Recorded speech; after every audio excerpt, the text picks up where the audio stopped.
Bom, pessoal, primeiramente, boa tarde a todos. Como o professor Lázaro falou, chamo Arthur Mendes, né?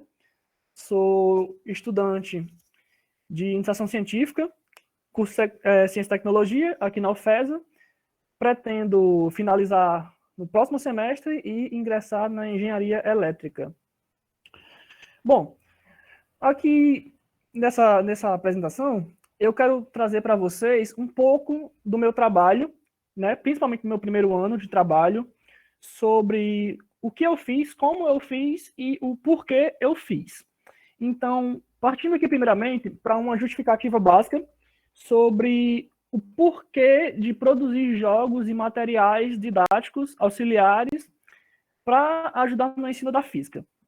Bom, a física, assim como a matemática, né, as ciências exatas, elas no ensino médio e até no ensino superior, elas acabam sendo mal vistas por muitos alunos, tanto em questão de desinteresse quanto em insatisfação, né? Dificuldade. E isso acontece, na minha visão, porque quando esses conteúdos são introduzidos no ensino médio, né? Eles já são vistos, claro, desde o ensino básico, desde o ensino fundamental, mas quando chega no ensino médio é um nível mais elevado, mais avançado. Os alunos se deparam com muitos cálculos, muitas contas, e diferente de algumas disciplinas como história, geografia, língua portuguesa, os alunos na matemática e na física, eles por vezes têm dificuldade em associar o conteúdo que está sendo estudado com alguma prática de sua vida, ou seja, eles não conseguem, algumas vezes, ver a relevância daquilo que eles estão estudando em sala de aula. Por quantas vezes eu, no meu ensino médio, eu não ouvi alguém dizendo por que a gente está estudando fórmula de Bhaskara? A gente não vai precisar disso. Por que a gente está estudando eletricidade? Por que a gente está estudando mecânica? A gente não vai precisar disso. Eu não vou ter isso na minha área de trabalho no futuro. Porém, não é só na área de trabalho que a gente vai utilizar todos esses conhecimentos. É na nossa vida, no nosso cotidiano. E, embora, principalmente nas questões de física, muitas das questões de exercícios, de livros, procurem trazer contextualizações para suas questões, ou seja, inserir o aluno em uma situação real para que ele aplique o conhecimento estudado em sala, ainda existe essa dificuldade. O que, como eu falei, acaba gerando estigmas de insatisfação, de dificuldade, e quando o aluno ele já vai para a sala de aula, de certa forma, com maus olhos para aquele conteúdo, aí ele não vai conseguir aprender. E, aliado a isso, muitos alunos ainda vêm a estar, de certa forma, insatisfeitos, críticos, com relação aos métodos mais tradicionais de ensino, né? Que já vêm sendo utilizados há muito tempo. Aulas muito expositivas, sem diálogo, sem a participação dos alunos, sempre com as mesmas metodologias, e acaba que os professores, por muitas vezes, professores principalmente de ensino médio, de ensino básico, são muito atarefados, não têm tempo, não têm a disposição diária, não têm mais energia para acabar atendendo às demandas desses alunos. E por muitas vezes ainda são muito mal remunerados. E aí, o professor não tem a capacidade, não tem a disponibilidade para trazer uma forma de ensino mais variada, mais diferenciada. O aluno vê daquela forma e não busca também, por muitas vezes, procurar enxergar a disciplina de uma outra forma, acaba gerando uma estagnação onde o processo de ensino-aprendizagem fica travado naquele momento. E esse travamento vai sendo carregado conforme o ensino médio passa e às vezes chega até a universidade. Muitas pessoas chegam num curso como o nosso, de ciência e tecnologia, e descobrem no primeiro semestre que não gostam de disciplinas como cálculo, como geometria analítica, e acabam desistindo do curso aí. Porque já vem desde o ensino médio com dificuldades que não foram resolvidas, com problemas que não foram resolvidos com essa disciplina. E é daí que parte o nosso projeto, onde no meu primeiro ano de bolsa, o nosso trabalho se tratava da produção e aplicação de jogos educacionais de cartas para o ensino de física, mas nesse segundo ano de bolsa, que eu estou mais ou menos na metade desse segundo ano, nós estamos abrangendo mais esse trabalho para jogos mais gerais, né? Fugindo, saindo não só dos jogos de cartas, mas também jogos de tabuleiro, jogos de escrita, e por aí vai. Fazendo isso para buscar oferecer a esses professores ferramentas didáticas que eles tenham prontas para aplicar com esses alunos em sala de aula. E, bom, eu trago aqui primeiro uma definição básica sobre, partindo de como a gente faz esses jogos e o que são esses jogos, né? Porque os jogos educacionais, eles são nada mais, nada menos do que jogos que vão buscar trabalhar o conteúdo estudado em sala de uma maneira que seja tanto alternativa, né, que o aluno consiga sentir a diferença daquilo que ele tem no todo dia a dia e também seja atrativa para o aluno, porque não basta ser algo diferente se não for algo que o aluno veja com bons olhos, porque aí ele não vai ter interesse de uma maneira nem de outra. Nisso, você tem que relacionar também o conteúdo, né, o conhecimento, com o conhecimento prático diário do aluno. Como eu falei, muitas questões de física, principalmente, elas trazem contextualizações, né? Elas colocam o aluno para ver o conteúdo aplicado em uma situação do dia a dia dele que, por muitas vezes, passava despercebido e ele não percebia a física naquela situação. E aí, eles podem fazer isso através de ferramentas que eles já conhecem. E os jogos, eles são, com certeza, com toda certeza, um elemento bastante corriqueiro, bastante ativo na vida dos jovens. Ainda mais até no ambiente universitário, quanto mais no ensino médio, no ensino fundamental.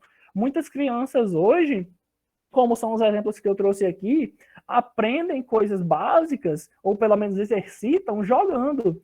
E aí muitas empresas acabam por estar comercializando, por produzir e trazer esses jogos. Daí, quando eles vêm para a sala de aula, já funciona como essa ferramenta muito mais atrativa para o aluno, né? E é aquilo, embora esses jogos eles estejam sim sendo produzidos cada vez mais, ainda não é uma demanda tão grande e muito menos suficiente para solucionar os problemas que eu falei aqui sobre o ensino da física, da matemática também. Então é importante que projetos, né, que trabalhos como os nossos estejam acontecendo e estejam sendo incentivados, como é no caso aqui da universidade, para justamente aumentar o acervo desses produtos e incentivar sua maior produção, né? Trazendo os resultados que nós obtemos nos nossos trabalhos, na publicação de artigos, na divulgação de eventos, para que as pessoas vejam que esses trabalhos eles dão sim resultado, que eles são sim eficientes na prática e possam vê-los como uma maneira clara e mais frequente de melhorar o ensino, né? O ensino básico principalmente. E é o que eu falei, esses jogos, eles têm que buscar fornecer problemas e desafios. É até algo que eu vou falar no próximo slide, mas já trazendo um pouco para cá, o jogo, ele deve ter um cuidado especial para que ele seja diferente de um jogo lúdico. Um jogo lúdico, ele é um jogo onde ele vai estar voltado para dar prazer à pessoa. São os jogos mais tradicionais que a gente conhece. É um jogo voltado para o divertimento, para o entretenimento. O jogo educacional, ele tem que trazer isso sim, mas o foco dele tem que ser a prática e o exercício do conhecimento. Por isso que você tem que fornecer problemas e desafios, estimulando assim tanto a aprendizagem, porque para resolver aqueles problemas, para conseguir obter sucesso no jogo, o aluno, ele necessariamente vai ter que exercitar o conteúdo, vai ter que ter o conteúdo claro em sua mente e vai ter que raciocinar, né? A maioria dos jogos, eles têm esse grande benefício, porque eles trabalham não só o conteúdo que está sendo estudado em sala, mas também fornecem diversas outras habilidades, como conceitos de estratégia, raciocínio lógico, trabalho em equipe, elementos esses que vão ser necessários não só na resolução de problemas físicos, não só em trabalhos físicos, como na própria vida, né, e desenvolvimento da vida desses alunos. Geralmente, quando vamos produzir jogos, foi uma das primeiras coisas que eu fiz, nós damos uma lida, né, uma embasada na chamada teoria dos jogos, né, que fala, em partes, justamente como os jogadores, eles devem analisar as suas peças disponíveis, elementos que eles têm disponíveis, e formular estratégias para que eles possam obter sucesso naquele trabalho em si, naquela atividade. Se você chega e aplica a teoria dos jogos, por exemplo, no mercado de trabalho, mercado empresarial, você vai ver que é daí que muitos profissionais conseguem obter sucesso. Inclusive, a teoria dos jogos, ela é muito aplicada em jogos, mas foi trazida justamente por aplicações matemáticas, por aplicações econômicas de seus autores. Então, é muito importante que os alunos tenham essas atividades assim mais diferenciadas para conseguir desenvolver essas habilidades. Aqui alguns cuidados, né? Algumas observações que acredito que devem ser tomadas. Como eu já falei, o jogo deve ser tratado como uma atividade e não como um passatempo, né? É importante que o aluno saiba diferenciar a atividade que ele vai ter em sala de aula daquelas que ele tem no seu dia a dia, na sua vida cotidiana. E outra coisa, o tempo ele deve ser previamente organizado. As partidas, elas devem ser testadas, elas devem ser formuladas de modo que o tempo necessário para sua realização se encaixe no tempo disponível da turma. Isso acontece principalmente quando você aplica os jogos são crianças, né? Porque mesmo nós jovens, adultos, nós temos às vezes dificuldade de gerenciar o nosso tempo, né? A gente perde a noção do tempo quando está executando uma atividade prazerosa, uma atividade mais prática, como ler um livro, assistir um filme. Imagine uma criança, né? Então, para que o tempo utilizado para o jogo não ultrapasse a medida certa, que não passe a prejudicar tanto a rotina diária da criança quanto sua saúde até, é necessário que se tenha um profissional, né, um adulto responsável ali organizando e monitorando a atividade daquela criança.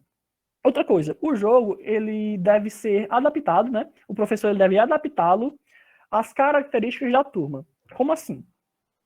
Uma das coisas que 2 dias atrás eu assisti um seminário de uma professora trabalhando sobre jogos didáticos com conteúdo da matemática, e ela falava que na experiência dela, ela aplicou o mesmo jogo, o mesmo produto com 2 turmas diferentes, e com relação às diferenças das 2 turmas, ela obteve alguns feedbacks interessantes. Como assim? O jogo, ele tratava de, no final, fornecer uma pontuação para o jogador. E como o jogo era virtual, essa pontuação ela ficava exposta em um sistema de ranqueamento, né, em um ranking. E embora os alunos de uma das turmas tenham, alguns deles, é claro, tenham se sentido, de certa forma, constrangidos, né, em ter seus resultados divulgados para o público geral, tenham se sentido envergonhados, alunos de outra turma acabaram por achar essa divulgação dos resultados extremamente positiva, de ter o seu espírito de competitividade despertado e passaram a jogar mais ainda, tentando se superar e superar os seus colegas. Então, aí você tira de que uma mesma situação, um mesmo produto, pode ter resultados drasticamente diferentes de acordo com quem ele está sendo aplicado. O jogo, quando ele traz um elemento de ranqueamento, ele pode ter esse elemento potencializando negativamente ou positivamente o seu resultado. Então, tem que se ter um cuidado extra quando se está trabalhando o jogo com crianças, com adolescentes, né? O professor, ele tem que, da vivência diária dele com a turma, saber quais são as características da turma, como a turma se adaptaria a um jogo de diferentes tipos e aí moldar o jogo para aquela turma específica. Outra coisa legal dessa questão da timidez, da vergonha que muitos alunos têm, é que com a pandemia, nós acabamos por ficar impossibilitados de levar nossos jogos para praticar presencialmente com os alunos, né, com as turmas. Então, acabou que, como consequência disso, tivemos a solução dos jogos virtuais, né? Modelar os jogos para um formato remoto, para um formato virtual e aplicar com a turma. E durante as aplicações, tivemos alguns feedbacks de alunos que falavam que, embora nas atividades mais diárias e em grupo de suas turmas, elas por muitas vezes ficavam acanhadas, envergonhadas, e por isso acabavam não participando eficientemente dessas atividades, né? Acabavam perdendo a oportunidade. Com os jogos remotos, não, porque elas podem jogar em casa, elas podem jogar sozinhas, podem jogar a hora que quiser, quantas vezes quiser, e às vezes esse formato remoto acaba sendo uma solução para aquele aluno mais tímido, né? Para aquele aluno mais retraído.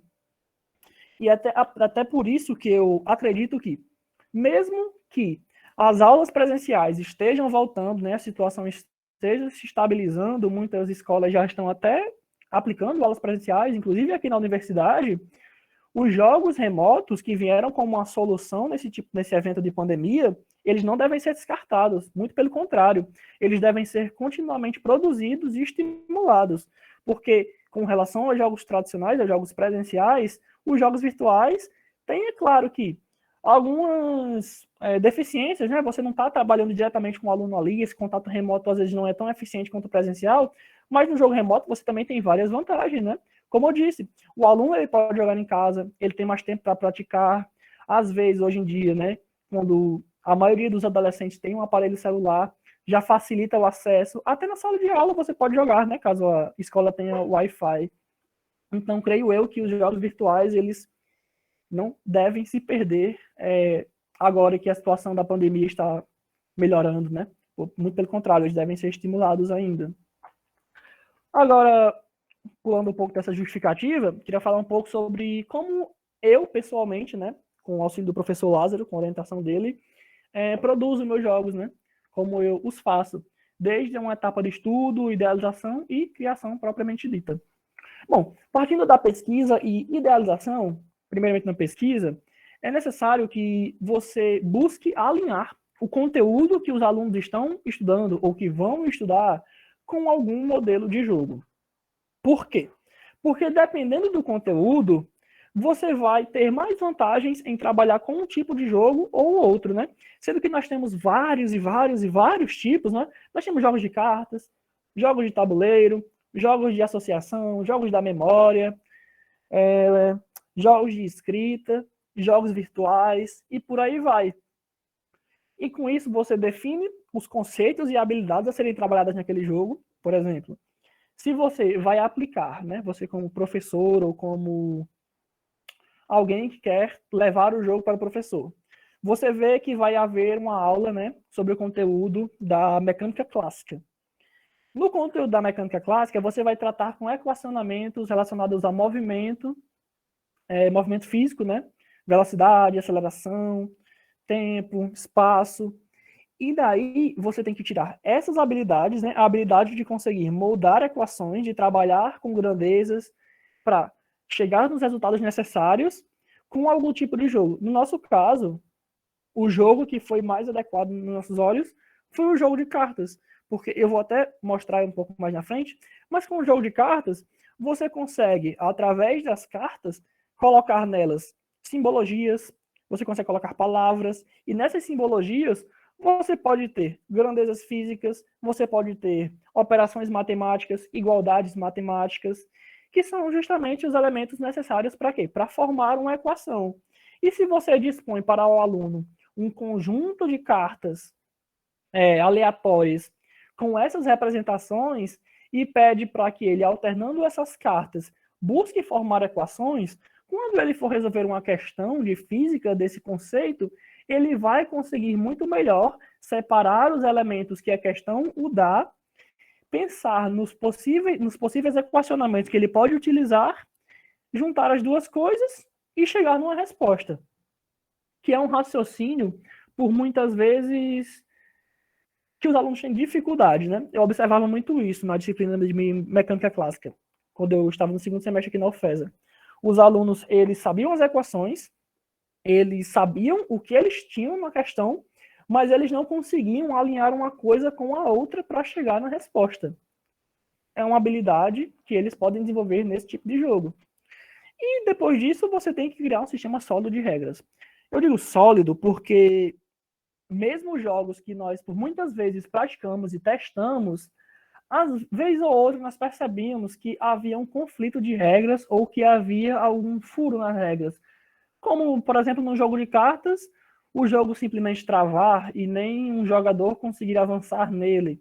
Isso não pode acontecer de maneira nenhuma quando o jogo for aplicado com os alunos, porque atrapalharia e muito a ideia pré-estabelecida. Então, é realmente importante que, ao definir as regras, teste-se o jogo várias e várias e várias vezes, até que você tenha realmente uma visão consolidada de que aquele jogo está pronto, de que ele tem um formato que tanto é seguro para sua aplicação, né? Seguro que eu falo que não vai haver problemas durante a jogatina, quanto um sistema que seja compreensível para os alunos, né? Não dá para criar regras muito complicadas, né? Porque aí você acaba forçando com que os alunos se esforcem demais simplesmente para entender as regras do jogo e acaba cansando-os quando chega na prática do jogo, né? Então é algo que não pode ser feito. Agora, na criação do jogo, você pode fazer de diversas maneiras, né?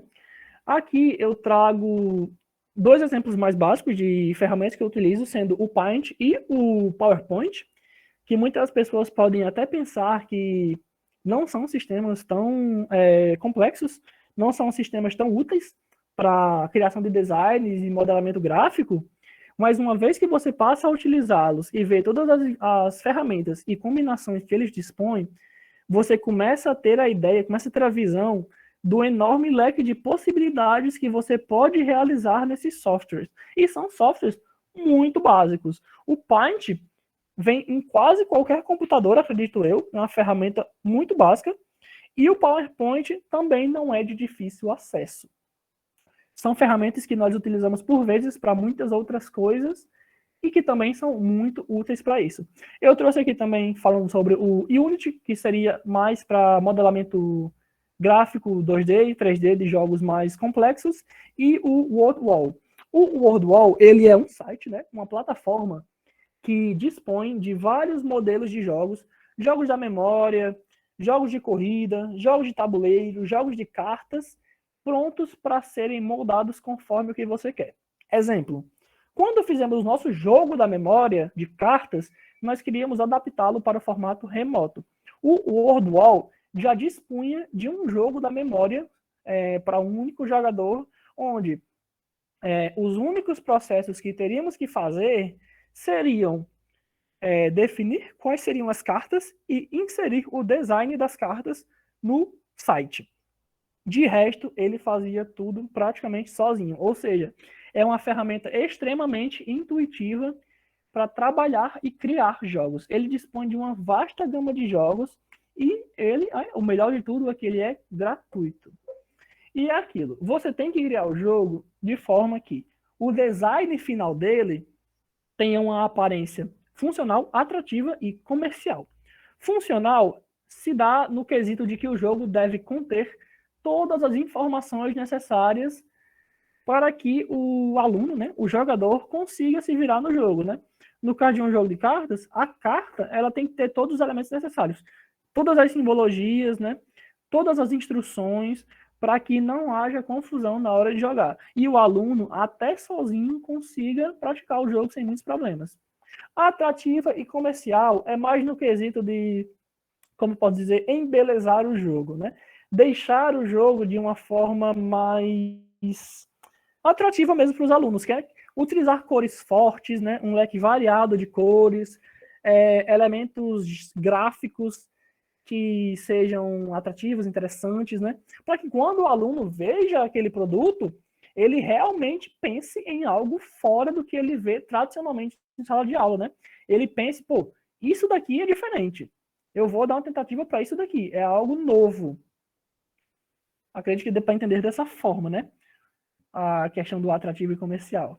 E, bom, agora que eu já estabeleci esses conceitos, eu queria mostrar, né? Apresentar algumas produções, né, alguns exemplos de produções e projetos que eu tenho desenvolvido e estou atualmente desenvolvendo desde o início da minha bolsa, né? Desde o início do meu projeto. Primeiramente, nós temos os jogos de cartas, né? Que, como eu disse, eram o objeto de estudo principal, né? Primordial do meu trabalho na bolsa de iniciação científica. Nós criamos dois jogos, né? Primeiro, aqui na esquerda, o Baralho Equação Física, que é justamente um jogo de cartas para trabalhar a formação de equações da cinemática, né? Na Física 1, Mecânica Clássica.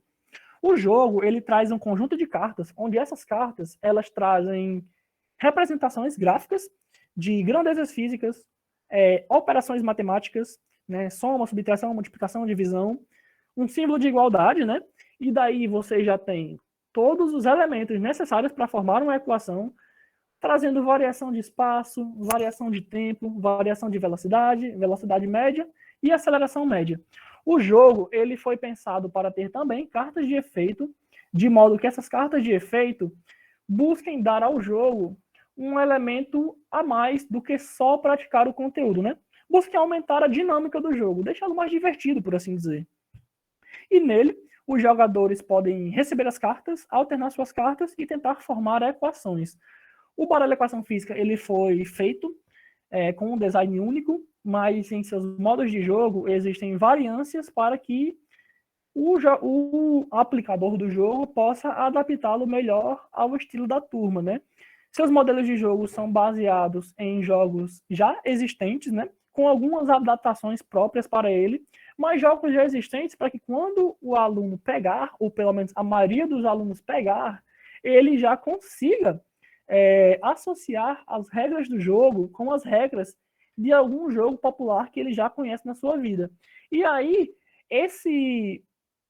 essa ponte de o aluno pegar o jogo e entender as regras do jogo para já estar pronto para praticá-lo, acaba sendo encurtada muito mais eficientemente, né?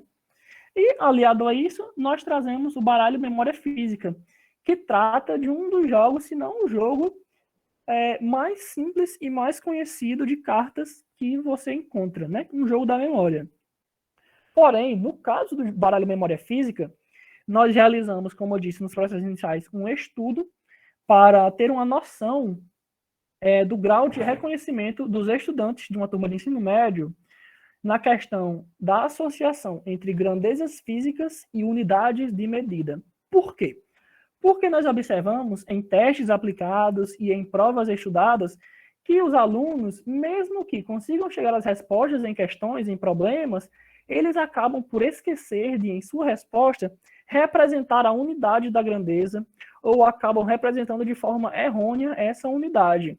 E você pode até pensar, né, até o que muitos alunos justificam, né, que, pô, errei só a unidade, mas a unidade é o que representa um saco de cimento de um caminhão de cimento, por exemplo. Vai brincar com isso. Vai brincar com isso em obras de engenharia.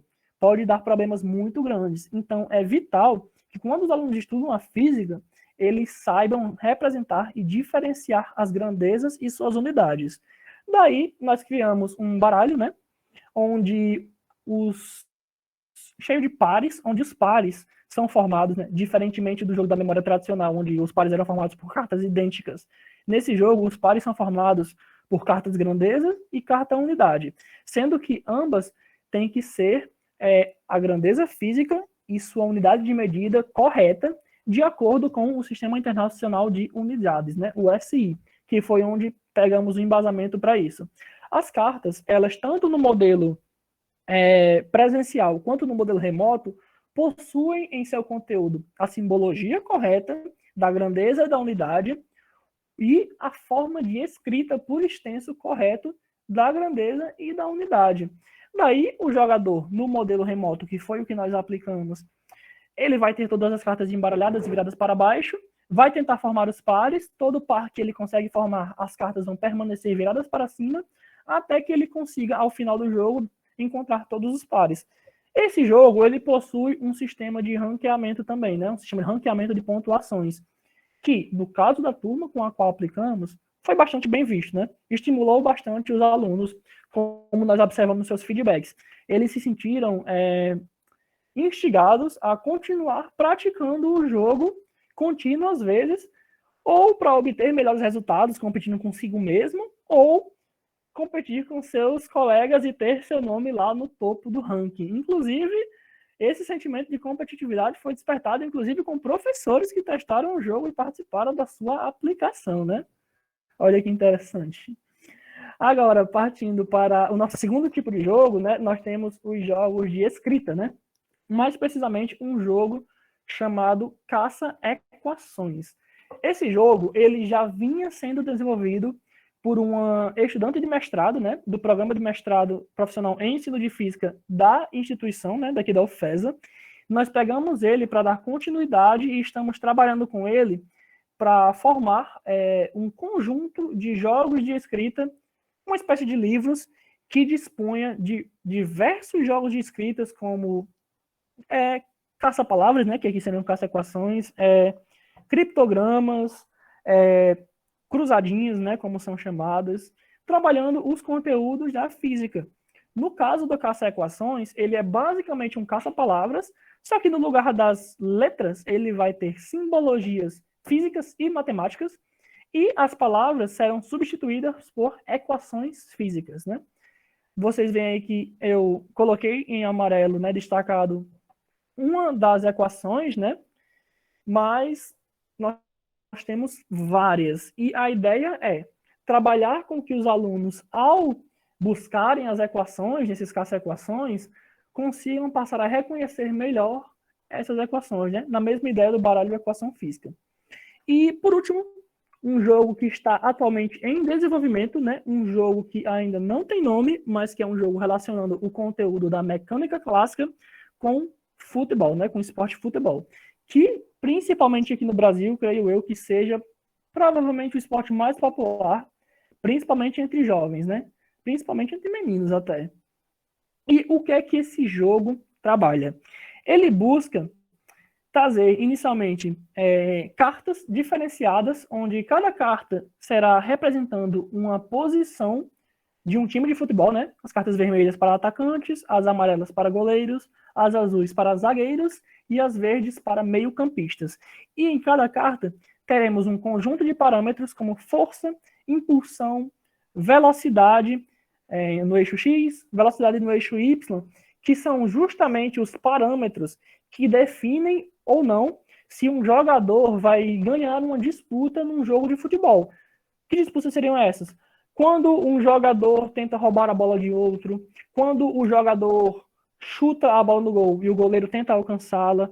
Então, por exemplo, se nós tivermos uma carta de atacante disputando com uma carta de goleiro, num lance onde a bola será chutada no gol, nós podemos, com a força do chute do atacante, definir sua velocidade, né, a velocidade da bola, a aceleração da bola, para prever em quanto tempo a bola chegará no gol adversário, e com a carta do goleiro, trazendo suas velocidades nos eixos X e Y e sua impulsão de salto, nós poderemos também saber o tempo que esse goleiro levará para chegar na mesma posição que a bola estará indo. Assim, se o goleiro chega antes da bola, ele a defende. E é justamente o que acontece num jogo de futebol. É você pegar a física aplicada num conceito que os estudantes conhecem, num conceito básico das suas vidas, para mostrar a eles que a física ela não está só ali na sala de aula. Ela não está só nas equações, nas questões de exercícios. Ela está na vida deles, e bastante. Então, pessoal, isso era basicamente tudo que eu gostaria de falar. Eu agradeço a todos pela atenção e me disponho a perguntas.